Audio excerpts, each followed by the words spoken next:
انتبه. Noun constant. This is verb temporary. Someone or something can be described in Arabic doing فعل or noun object اسم form in the Arabic language. Noun اسم فاعل form signifies that the door always continuously does that action. For example, fighter مقاتل. Verb form signifies that the door فاعل sometimes does that action. For example, he was fighting قاتل. A fighter مقاتل is someone who always fights, whereas someone who is fighting قاتل may be fighting only once in his life.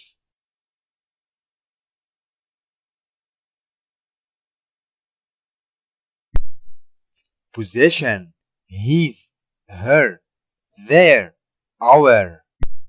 Possessors are after a noun. For example, رب, a master. For plural, my, ربنا. Your for male, ربكم. Your for female, ربكن. His, ربهم. Her, ربهن. For dual, your for male, ربكما. Your for female, ربكما. His, ربهما. Her, ربهما. For singular, ربي. For your, male, ربك. Your for female, ربك. His, ربه. Her, ربها. Objects, nouns, are possessed, owned by someone. Objects are also made up of 2 or 3 letters. When an object is mentioned, its owner is mentioned at the end. For example, سيارته, his car. The feminine marker. As in many other languages, any Arabic noun or adjective has to be either masculine or feminine, with a few exceptions.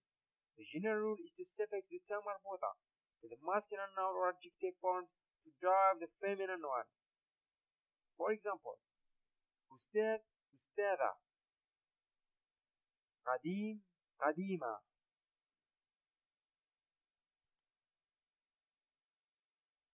However, you need to remember that the ta marbuta is used in certain ancient Arabic male proper names such as Hamza, Muawiyah, Talha. Also, it is used on some broken plural patterns such as عملاق عملاقة, أستاذ أستاذة.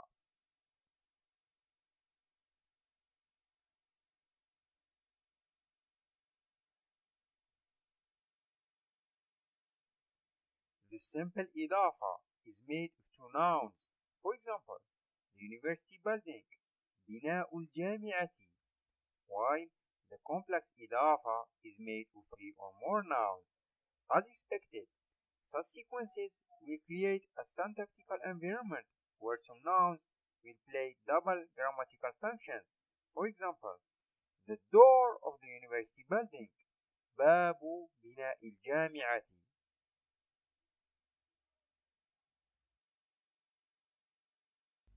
لماذا, why, has to be followed by a verb because it asks about action or an activity. Verbs usually express those. For example, لماذا رجعت إلى الغرفة? Why did you go back to the room? Negation of the future tense. When the future verb is marked by sa, the negation particle that is used should be len, followed by the verb in the subjunctive mood. سأذهب إلى البيت becomes لن أذهب إلى البيت. If the future tense is marked by سوف, then such a construction may be made negative by placing لا before the imperfect indicative verb. For example, سوف أذهب إلى البيت becomes سوف لا أذهب إلى البيت. Negation of past tense verbs.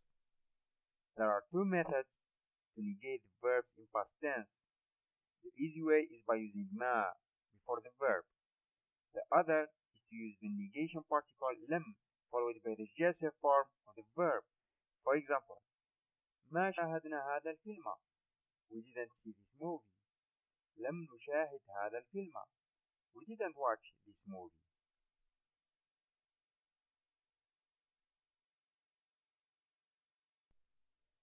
The phonological environment for Form 8 verb.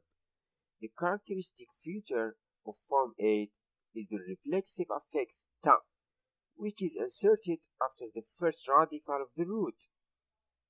For example, a fairly pronounced ta, جمع, اجتمع. That ta will create the environment for a phonological rule of assimilation that applies itself if the first radical is a dental stop of fricative. The result is that the inserted ta is assimilated. Involved here are the following constants: ta, fa, del, ذل, زي, صاد, ضاد, طاء, ظا. For example, زاد, ازداد, دعا, ادعى.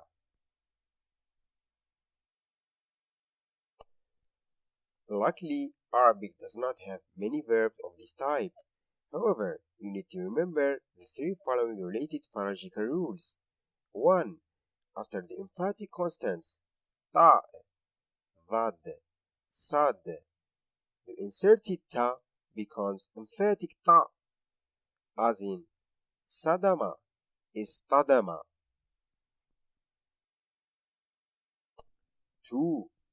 After the fricatives ضا, تا, there is a complete assimilation and the resultant double constant is written with shadda, as in ظلم, إذ ظلم. 3. If the first radical of the verb is waw, as in wasala, the waw will be completely assimilated by the inserted ta, and thus the use of the shadda would be required. Consider the following example: wasala, ittasala. Think and answer. فكر ثم أجب.